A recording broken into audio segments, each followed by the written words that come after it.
So பார்த்தீங்கன்னா நம்ம tea ஃபேக்ட்ரிக்குள்ளே வந்துட்டோம். ஸோ வர முன்னாடி பார்த்தீங்கன்னா இந்த மாதிரி ஆல்ரெடி அந்த டீ இலையெல்லாம் போட்டு வச்சுருந்தாங்க. ஸோ உள்ளே வந்து பார்த்தோன்னே அந்த பேக்கெட்ஸ்லாம் வந்து ரெடி பண்ணிட்டு இருந்தாங்க. ஸோ இன்னும் ஒரு ஸ்டெப் ஏறி மேலே போனோன்னா அந்த மிஷினரி வச்சு ஒருத்தர் வந்து சொல்லிக் கொடுத்துட்ருப்பாரு எப்படி பண்ணுறாங்க அந்த ப்ராசஸ் ஃபுல்லாக.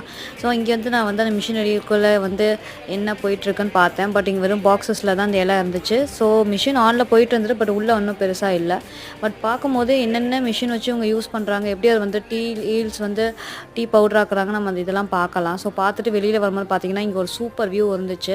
ஸோ இங்கே அந்த ஸ்டெப்ஸ் வழியாக ஏறி நம்ம பார்த்தீங்கன்னா செம்ம வியூவாக இருக்கும். ஸோ இங்கேருந்து பார்த்தீங்கன்னா ஹோல் சிட்டி தெரிகிற மாதிரி இருக்கும். ஸோ பார்த்த இடம் தான் இருக்கும் ஒவ்வொரு இடத்துல ஊட்டியில் பார்த்துட்டு, பட் இங்கே நல்லாயிருக்கும். ஸோ ஃபோட்டோஸும் இங்கே எடுத்துக்கலாம். ஸோ எல்லாமே ஃபோட்டோஸ் எடுத்துகிட்டு கொஞ்ச நேரம் ரிலாக்ஸ் பண்ணிட்டு இருந்தாங்க. அதுக்கப்புறம் பார்த்தீங்கன்னா இங்கே டீ வந்து போட்டு கொடுத்துருந்தாங்க. ஸோ இங்கே வந்து அவங்க யூஸ் பண்ணுற டீ பவுடர் வச்சு டீ பண்ணது. So different type of tea இருக்குது. ஸோ குடிச்சிட்டு இங்கே வெளியில் எக்ஸிட் வெளியே வரும்போது இங்கே வந்து பேக்கேஜ் வாங்கணும்னா நம்ம வாங்கிக்கலாம். ஸோ அப்கமிங் வீடியோவில் நம்ம அதை பார்க்கலாம்.